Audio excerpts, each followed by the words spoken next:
So Psalm chapter 45, to start this time together, I go back 29 years, June 10th, 1995 in Rockford, Illinois.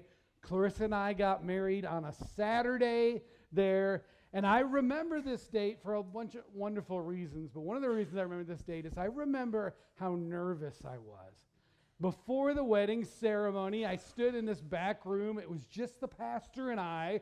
And as we sat there waiting for the ceremony to get going, I was just like a ball of nervous energy. I was excited, but afraid, just like all these emotions going on. And I just looked at the pastor and I said, would you please pray for me?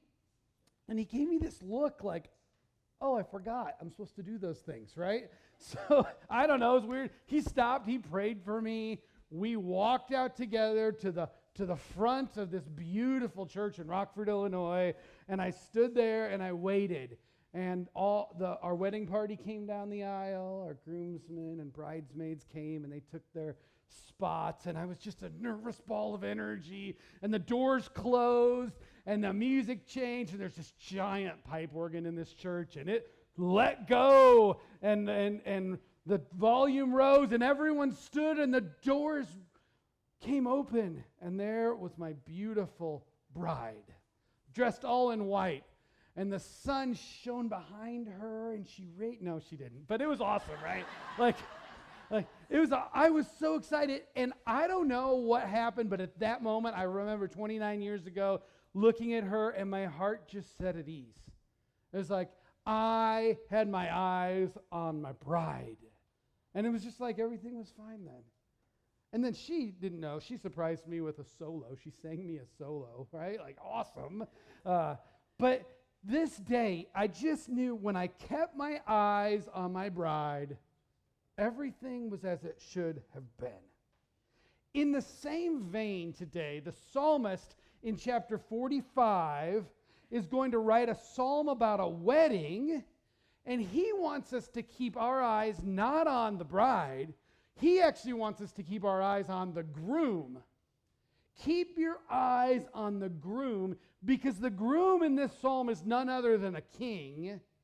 And as we see, this king will be none other than pointing to our King, Jesus. And so if there's one verse really that gets us going right away in this psalm, it's verse 1. And if you look at that, I'll throw it up here on the wall for you too. My heart overflows with a pleasing theme. I address my verses to the King. My tongue is like the pen of a ready scribe. The psalmist is ready to go. He's like, I am ready to write this exciting wedding psalm about this king and his bride. Now, I will confess to you today, poetry is not my thing. When I'm reading through Scripture, poetry is my least favorite part of Scripture. It's so much work. And it's great when I finally understand it, but it's just not, other people love parts of poetry. I'm grateful for people like you. I just struggle with poetry. So if I were to write a wedding poem for my bride at our wedding, it would be ridiculously awful. It would probably be like, roses are red, violets are blue. I don't know, she's hot. What am I going to say? Like, I'm really bad at rhyming. I don't know. It would be really weird if I wrote a poem at my wedding. What would be more weird is if at our wedding some random person stood up and said, hey, I've written a wedding poem for you. Can I share it? No, please don't. What's more, Dave, it's about you, the groom. Like, no, please don't do this. Right? In our culture, this would seem really, really weird. But in the ancient Jewish culture, this was not weird at all. We got to set aside our cultural, presuppositions when it comes to this and put ourselves in a culture that is ancient and far removed from us so we can understand this. We got to strip off our cultural baggage to dive into Psalm 45 and understand it. And there are two metaphors that we really need to understand if we understand this psalm. One, we got to understand kingship, because we don't really understand that well as Americans. We just don't get kingship. But the other thing is we got to understand the metaphor of a groom and what that's saying here in this wedding psalm. If you don't understand these two metaphors, if you don't get king and groom here, you risk having a limited scope of who Jesus is. Because if you don't understand king and groom, you're going to probably be tempted to see Jesus as your personal savior, as if Jesus is just all about you. Or you're going to be tempted to think of him as your lucky charm, someone you keep in your pocket so you can take him out when something bad happens and you can pray to him. Or you're going to be tempted to think of Jesus as, oh, he's my buddy, he's my pal. And it's true that Jesus is your Savior, and it's true that Jesus is your help, and it's true that Jesus is your friend, but he's so much more. And if you miss kingship, and if you miss this metaphor of a groom here, you risk missing understanding who Jesus is to the church. And so this psalm, I think, is going to help us round out our understanding. And if there's one thing that I try to encourage you that this psalm is about, one challenge, one thing to take away, it's I just want you to look to your groom. I just want you to look to him. Look to your groom. Every other summer we dive into the Psalms, and this summer, as I've mentioned every time, we have a specific focus on messianic psalms. And so we're picking out these psalms that are focused on the Messiah King, whom we know to be Jesus. And so this psalm is a collection of 150 different poems, psalms, that are collected in 5 books. And so I throw this chart up here all the time so you can remember. I stole it from the Bible Project, and if you haven't seen that video on Psalms, it's 9 minutes. It's worth your time. But Psalms are 5 books. There's 2 chapters of introduction, 5 chapters of conclusion, and 5 books in the middle, each with kind of a different theme in these books. And so as you're looking through here and as you're reading, it's helpful to know where you're at in the landscape. And so today we're in Psalm chapter 34. Now, last week we're in 45. Last week we were in 34. So last week in 34 we saw the idea of the poor man's psalm, and we just stressed the goodness of God. Today is this wedding psalm in 45, and it's look to your king. This is the idea. Look to your king. All right, so let's jump in here into this psalm, the wedding of the king. And let's start right in the description in chapter 45. Right before verse 1, we get a little description of the context and setting of this psalm. And it's helpful. It says, to the choir master, according to the lilies, which was probably the name of a song. So it's telling you this is to be sung to a particular tune. And then it says, it's a maskil, which is some kind of Hebrew poetic device. We don't really understand what that is, but the next 2 lines are important and give us help. It's from the sons of Korah, and it's a love song. Who are the sons of Korah? Because they wrote this. I think it's a band. That would be a great name for a band. The sons of Korah. There is probably, I'm sure, there's got to be a band out there with this name. Some of you are on Spotify right now trying to find the Sons of Korah. I'm sure it's there. It's a great band. But the Sons of Korah are probably a reference to 2 things. One, first of all, it's a group of Levites that existed in this time. Levites were like assistants at the temple, and so they were in charge of writing music of praise to God. And so they're writing this particular psalm. But I think their name comes from, maybe they are descendants of Korah, but Korah, generations earlier, was kind of a villain. And I think there's this idea here in the text that they're redeeming the name and taking someone like this and using it to write psalms of praise to God. And so that's where we have these sons of Korah, who is a group of poets, writing a love poem, a love song. But really that could be translated as a wedding psalm. That's the idea here. And so we've got this psalm that's a wedding psalm, and it's written by the sons of Korah. And in some sense, this is a very strange psalm, because most of our psalms have praise and glorify and exemplify God, or they lament the condition of the world we're in. But this psalm focuses us on a person, a king. It's a groom. This is a praise written about a groom at a wedding. It's just unusual in that terms. Who is this groom? Who is this king? Well, most scholars think that this king is probably Solomon. King Solomon in all of his splendor. He had a lot of wives, but early on, we know he married the princess of Egypt. It was a political alliance. Could have been his marriage to the princess of Tyre. It's unclear exactly who he's marrying here. But regardless, it doesn't really matter. The idea and scene here is set that he's marrying, Solomon probably is marrying a princess, a royal princess. And so if you want to understand as we get ready to read this psalm, I need to set this context in your mind of what an ancient Jewish wedding was like. Because if we superimpose, my wedding from 1995 on this, it won't make sense to us. You have to understand some things about a Jewish wedding. And so let me just fill that in for you before we read the psalm. In the ancient world, the way a wedding worked was a groom and a bride were engaged. Usually this was arranged. It was an arranged marriage of some time. Groom and bride, they were engaged. And then there was a long period of time between their betrothal and the actual marriage. Now, legally, they were married, but they weren't together.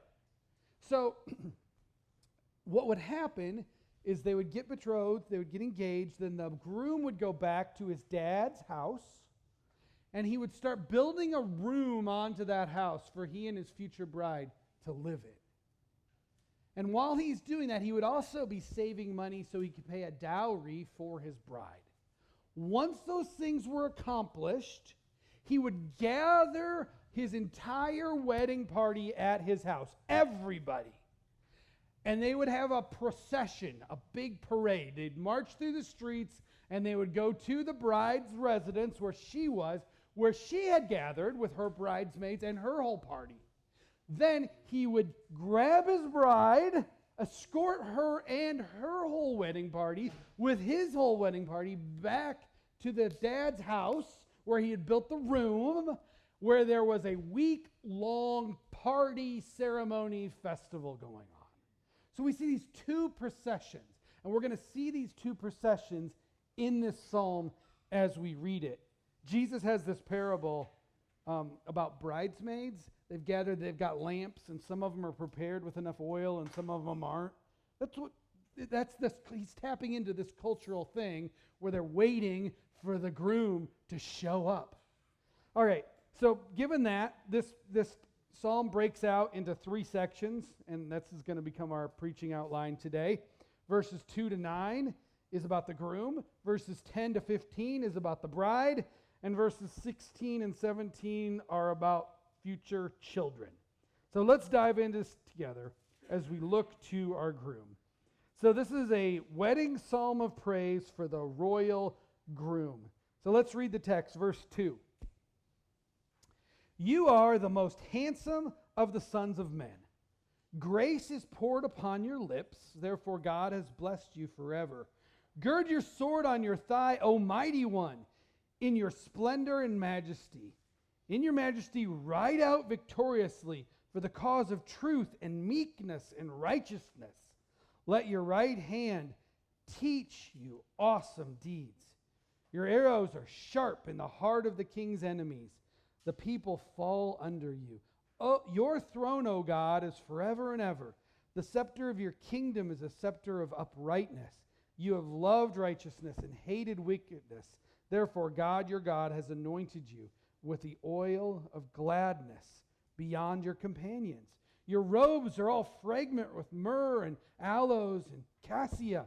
From ivory palaces, stringed instruments make you glad. Daughters of kings are among your ladies of honor, and at your right hand stands the queen in gold of Ophir.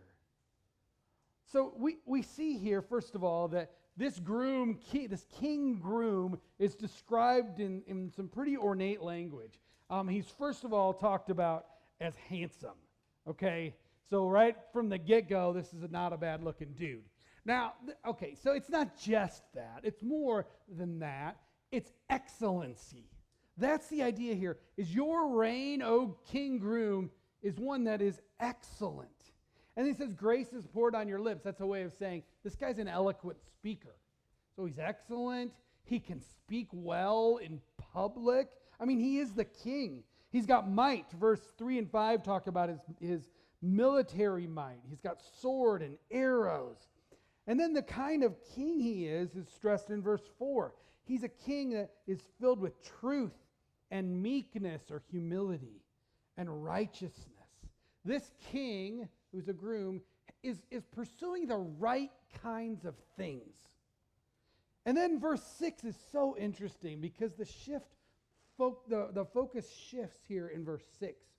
In verse 6, he's been talking about the king, and all of a sudden he stops and he goes, your throne, O God. He stops and he diverts his attention to God.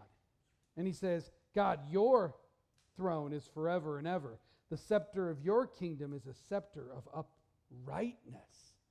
Why is he making this shift? Well, I think the idea here is this human king, probably Solomon, is a representative of God's kingdom, and the Israel's king is sitting on a throne that is the perfect representation of God's throne in heaven.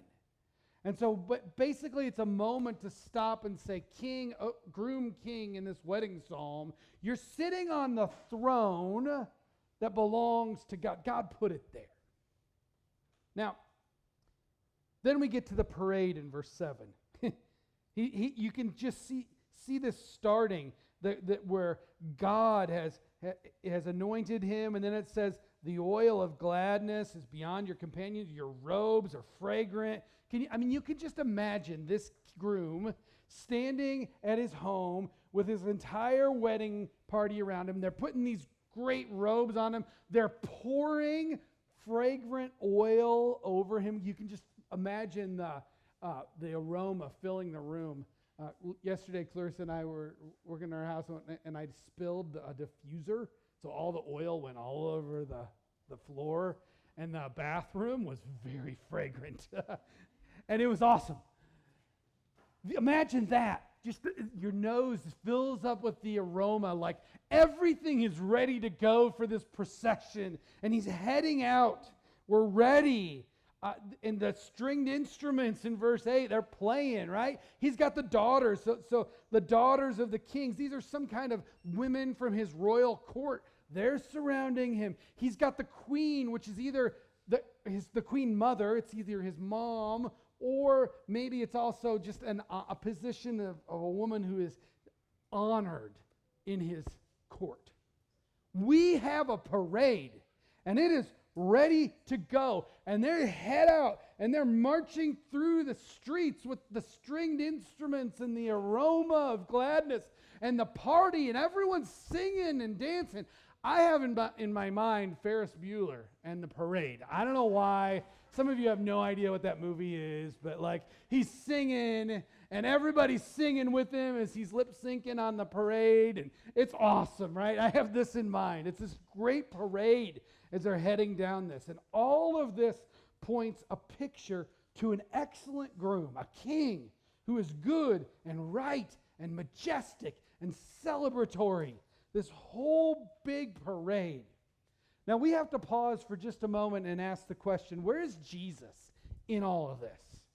Because I told you these are messianic psalms pointing us to a Messiah king who we know is Jesus. Where's Jesus in all this?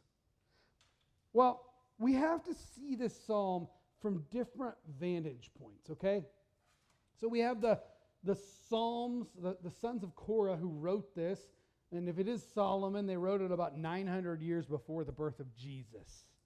And then we keep going, and then we have to read it. This psalm was compiled into our current form probably about 300 years before Jesus was born. And so that is after an exile where the Jews have lost their king. They have no king. And so when they read this, they're like, hey, we have the hope of a Messiah king. This king is our Messiah. They see that. And then we get to the New Testament writers. And the New Testament writers saw this Messiah king and groom. They said, no, that's Jesus.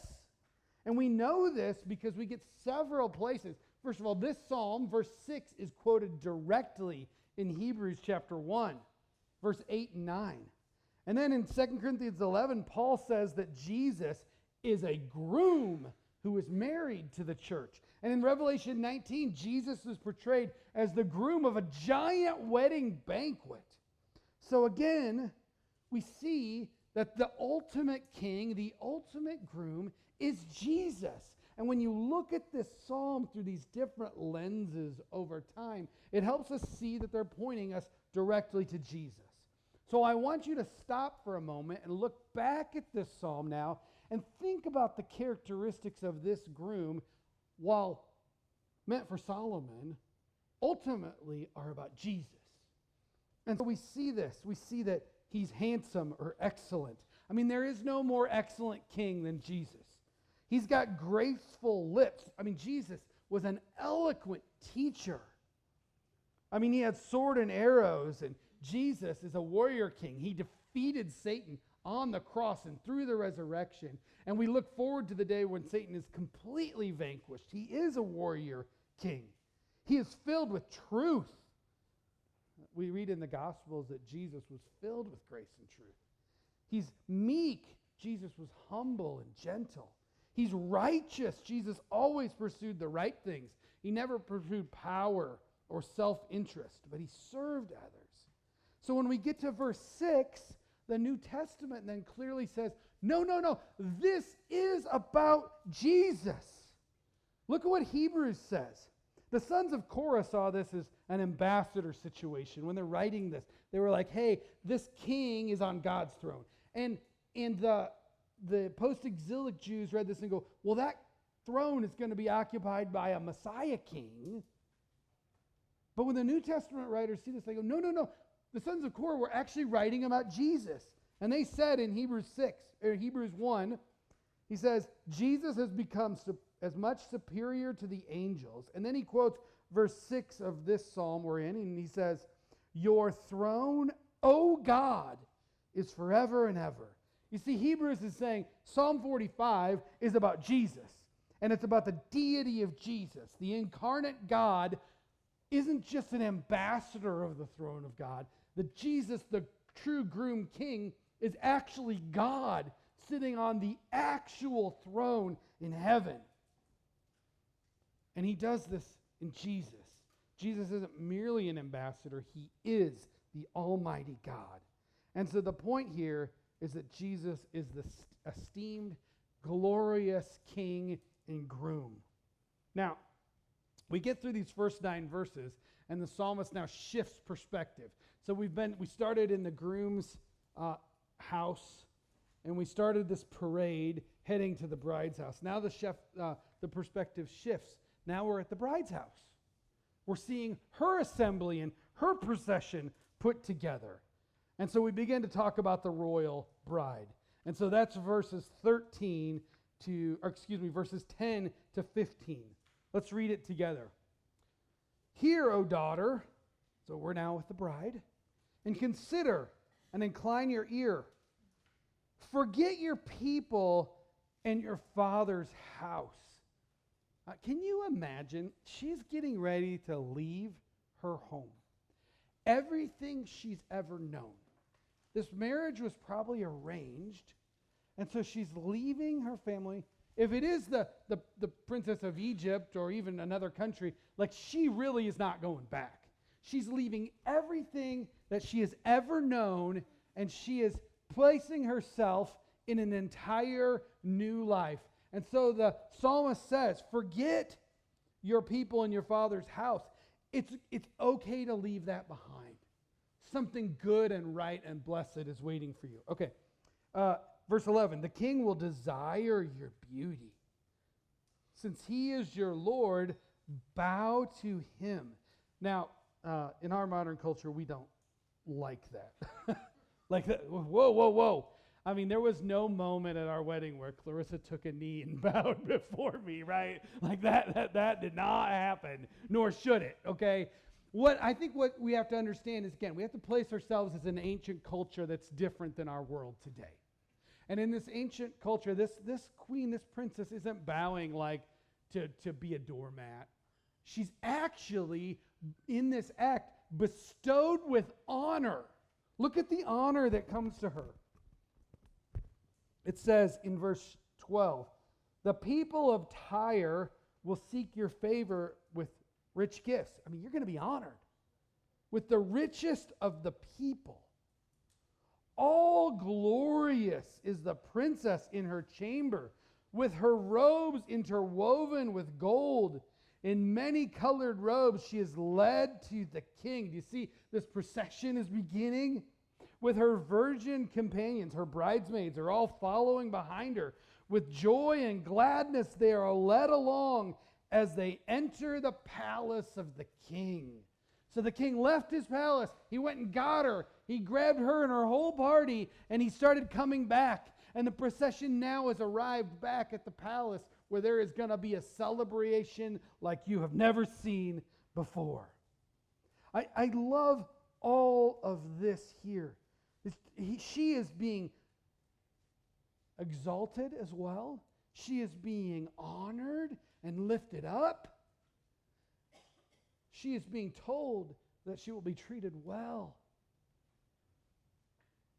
She is led out to her groom king.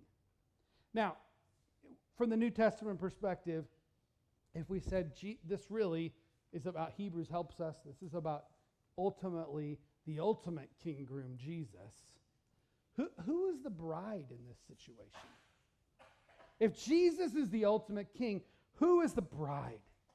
Well, I think the bride of Christ is the church.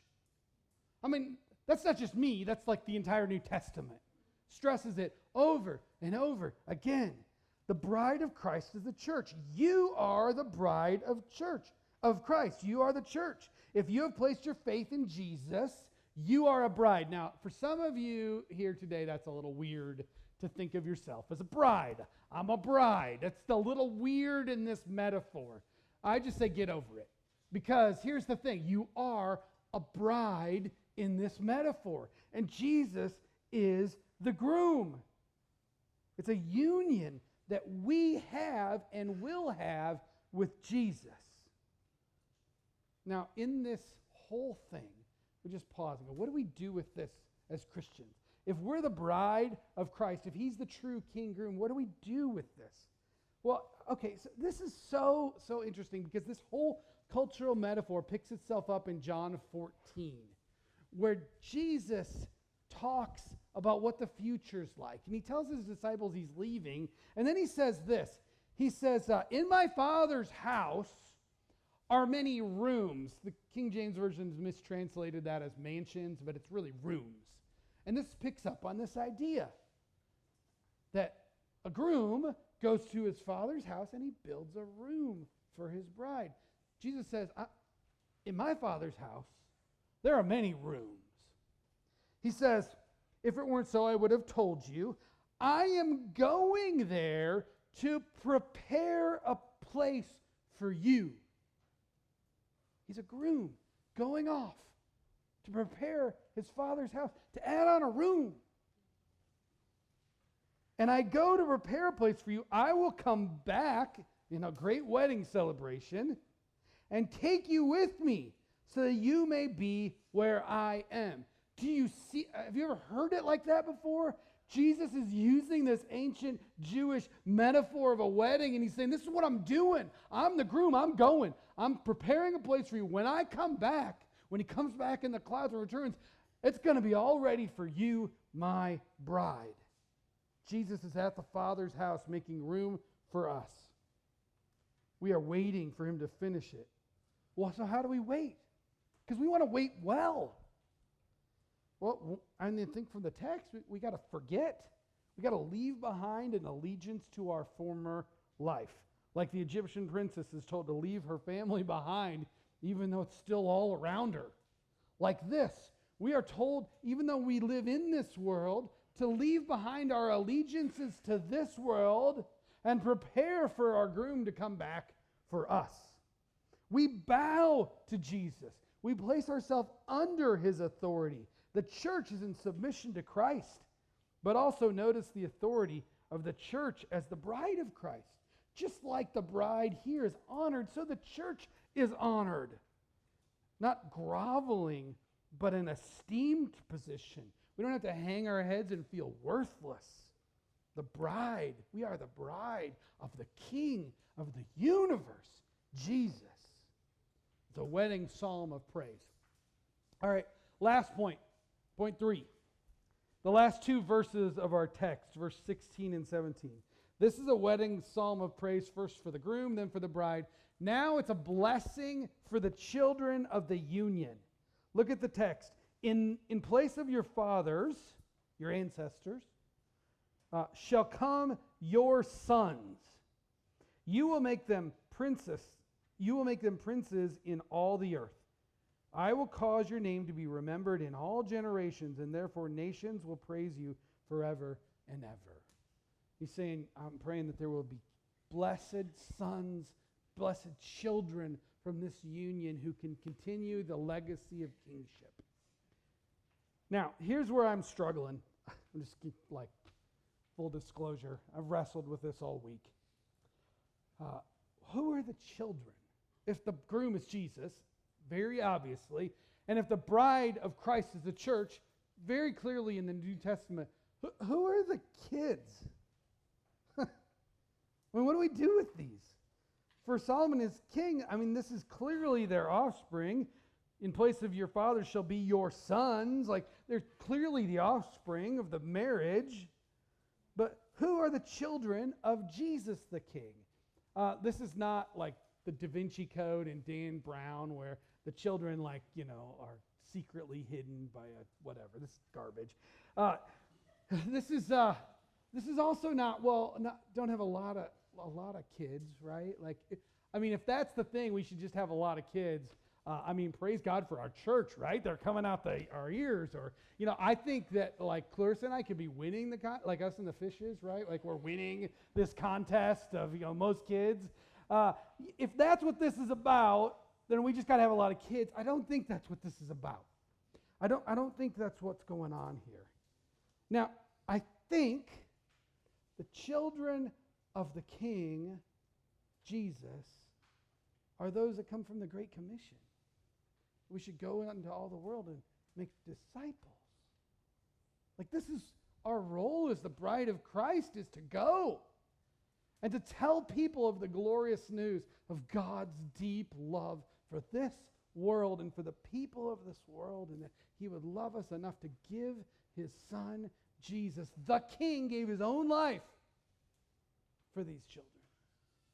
And so that we too can be saved. Like, this is the Great Commission, and I think that these are the royal children. Now, am I spiritualizing the text? Maybe. Just like, what is spiritualizing? Spiritualizing is when we read the Bible and we say, oh, there's a deeper meaning from the obvious meaning. That's spiritualizing, and we don't want to do that. Spiritualizing is like when you read the Song of Solomon, which is this kind of graphic story of the sexual love of a husband and wife, and you read that, and the church for many years went, okay, we can't tell our kids about that, so we'll just make this about Jesus and the church and spiritualize it. So you have been to many weddings, and you have heard Ecclesiastes spiritualized. The passage in Ecclesiastes is a cord of 3 strands easily broken. In the context, that's about friendship. It's about the need for, if you have friends, you're stronger with your friends than you are alone. But at a wedding, how many times have you seen it? The cord 1 is the husband, and the cord 2 is the wife, and the cord 3 is God, and when you put them together, the marriage will never break. That's just spiritualizing. It's just garbage, Like, I'm sorry if your wedding had that in it, so, like, I feel bad. Like, just kind of realized that as I said it. Whoops. It wasn't in our wedding, so. Yeah, you see this stuff, right? Like, okay, that's spiritualizing. That's not what the text meant, but we come up with a deeper meaning. Okay, so did I just do that here? Maybe I did. Like, so you can feel free to ignore this last point if I'm just teaching garbage. But it makes sense in the grander scheme of everything that's taught in the whole story of the Bible. It just makes sense. If the groom is clearly Jesus and the bride is clearly the church, the children are clearly, ish, the disciples of Jesus. Of the church, we're making disciples of Jesus. So, don't get hung up on that. Because we go back to my original idea. What's going on here? I want you to look to Jesus. I want you to see him as your groom, the rightful king. I want you to enjoy and anticipate his return, because the groom is coming for his bride. And we should be excited, and we should wait in anticipation, and all of our focus should be on him so that he has the glory. We should look forward to our coming wedding with Jesus. Now, any wedding brings excitement. And I have had the privilege over many years of officiating many, many, many weddings. And I sort of develop a rhythm in this, okay, as we do this. One of the things is at the rehearsal, usually on Friday night, we stand up there, and everyone's hungry and wants to get to dinner, and I know this. But we're going to go over this and make sure no one embarrasses himself the next day. And at the wedding rehearsal, I do this thing where I stand out here, and I say, before we get started, and I've usually got the groom here and the bride right here.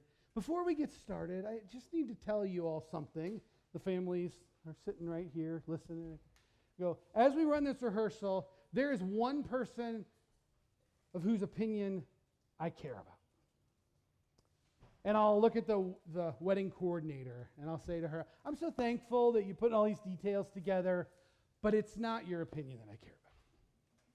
Then I'll look at the mother of the bride, and I'll say, thank you. So I know you love your daughter so much, and you got so much resting on this, but I don't care. I don't care what you have to say.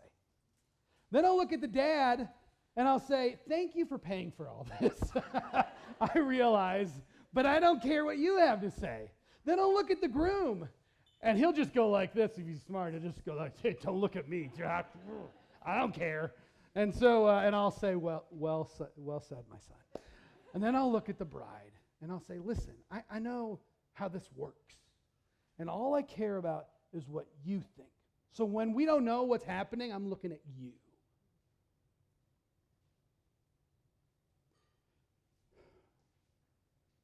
Let's flip the cultural context here. Because if our wedding that we're talking about is about the groom, he's the one you should care about. He's the only one. You should listen to Jesus, the King, your groom. Your attention and focus should be all on him.